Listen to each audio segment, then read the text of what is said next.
Assalamualaikum Kak. Waalaikumsalam. Silakan duduk.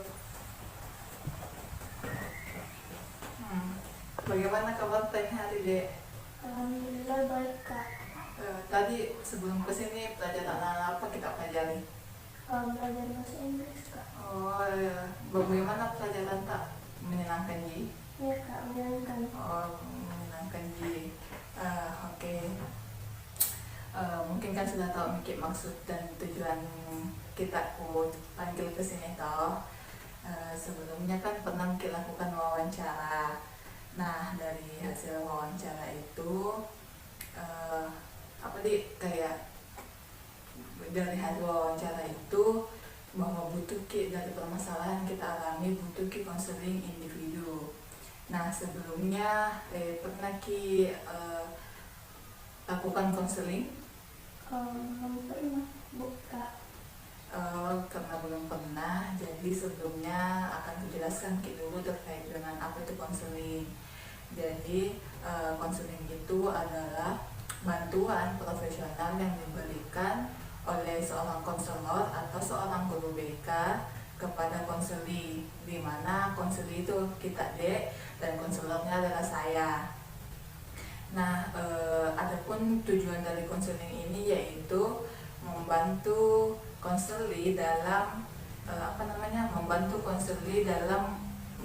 mendapatkan solusi, mencari solusi terkait dengan permasalahan yang sedang dialami.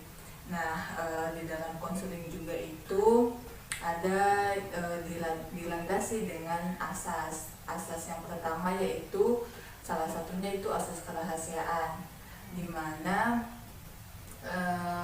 apapun hal yang kita ceritakan ke saya, permasalahan yang kita ceritakan ke saya itu akan menjadi rahasia saya, dan saya tidak akan membongkar permasalahan tersebut ke orang lain kecuali dan kita sendiri yang mengizinkan saya untuk mengumbar itu.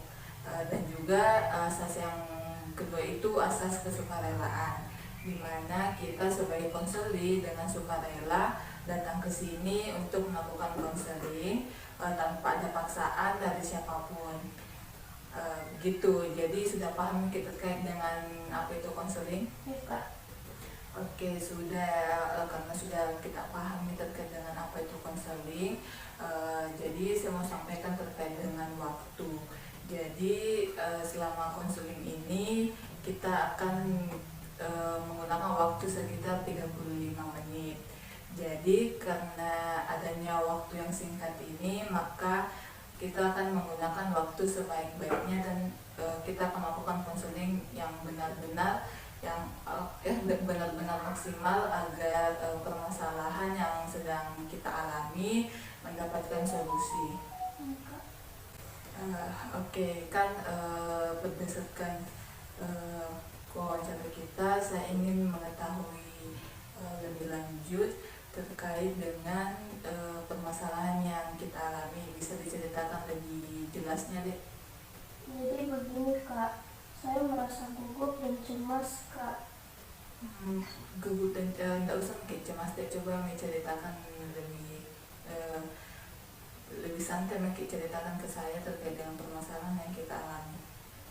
Baik Kak, jadi begini, saya merasa gugup dan cemas setiap kali saya disuruh menjawab pertanyaan di papan tulis, atau saya disuruh menjawab pertanyaan dari guru Kak. Hal ini pertama kali terjadi saat saya masih duduk di bangku SD saat saya kelas 5 Kak. Saat itu guru saya menyuruh saya untuk menjawab pertanyaan, tapi saya tidak bisa menjawabnya. Kemudian teman-teman mulai mengejek saya. Jadi sejak itu saya merasa gugup dan cemas saat saya disuruh menjawab pertanyaan Kak. Oh, jadi kita merasa cemas ketika ingin menjawab pertanyaan ketika ditunjuk oleh guru, dikarenakan pengalaman masa lalu, di mana di masa lalu pernah mengalami kejadian tersebut, di mana ditertawakan ketika diberi pertanyaan oleh guru dan tidak dapat dijawab, begitu. Iya Kak. Terus kondisi seperti apa yang membuat kita merasa gugup? pada saat disuruh menjawab pertanyaan Kak. Oh, jadi kita merasa gugup ketika cemas ketika disuruh menjawab pertanyaan. Nah, terus apa kondisi apa yang terjadi saat gugup Ki? Kayak apa kalau timbul Ki itu rasa cemas tak, apa perilaku yang kita lakukan? Kayak misal kayak bagaimana Ki ketika gugup Ki atau cemas? Kalau muncul rasa gugupku itu keringat dingin, terus jantungku itu berdebar-debar. Jadi merasa jadi cemas itu muncul kalau sedang dia dikasih pertanyaan sama guru, terus yang perilaku yang timbul itu kalau cemas kayak keringat dingin, terus jantung berdebar-debar begitu di. Iya Kak.